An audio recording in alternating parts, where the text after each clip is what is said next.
fille Carole, le corps de la moto entre mes guiboles, il laissait ma peau. Dames et demoiselles qui sont inscrites au roulage, j'aimerais bien que vous puissiez venir nous voir sur le podium. Donc Sandrine Dufils est attendue avec mesdemoiselles, s'il vous voulez bien.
Tu m'as vu ou pas? Ouais.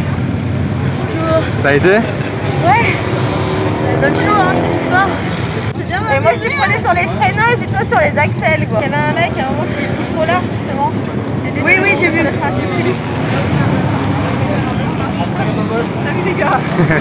Débriefing alors, pilote. Débriefing pilote. J'avais à l'avant, j'avais le pneu qui se replie, tu sais. Ok. Maintenant les pneus ils sont rodés. Parce que là je freine un peu tard, hein, tu vois, mais là je peux aller plus Tu loin. peux y aller, tu peux y aller. Tu le fais bien là comme ça va? Attends. C'est sur le circuit qui s'appelle Luxilien, qui est dans le centre de la France, dans une organisation à l'époque qui était super, qui s'appelait les Pétroleuses. Ça permettait à des filles de rouler sur des circuits comme celui-ci, avec des motos qui étaient coursifiées, qu'on appelle. C'est pas forcément des vraies motos de course. J'ai pu commencer à rouler, on était 12 filles. Voilà, c'est tout. Bonjour, alors la FFMC, moi je suis adhérente depuis plusieurs années déjà. La FFMC, c'est la Fédération Française des Motards en Colère, qui est vraiment le plus ancien groupe fédéral motard, le plus important. Il y a un certain nombre de femmes qui en font partie. Il y a des femmes au bureau de la FFMC. En fait, on fait absolument pas la distinction femmes-hommes. On a tellement l'habitude finalement d'être mélangés qu'on ne compte pas. Alors oui, je défends vraiment les femmes dans la moto parce que même s'il y en a de plus en plus, elles sont quand même minoritaires. Elles manquent de confiance en elles, elles se disent que c'est trop puissant, qu'elles n'en sont pas capables. Et justement, il faut y aller, il faut dépasser ce cap parce qu'une fois qu'on est au guidon d'une moto, c'est incroyable la puissance qu'on a. Quand on est une nana, ça joue sur plein d'autres tableaux, pas simplement la moto. Donc là, on en discutait avec M. Krashkar, que je connais depuis quelques années de la FFM entre autres. Donc il y avait une anecdote assez amusante à nous raconter sur les femmes en moto à l'époque. Eh bien, dans les années 55-56, il y avait deux femmes de la région parisienne qui pratiquaient la moto.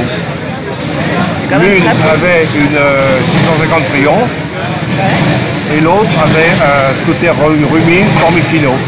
Et cette femme au Formicino a mal tourné puisqu'elle est devenue Madame Krashkar. Elle conduisait le sidecar avec les enfants dedans. Moi je roule sur une Ducati sur un Monster.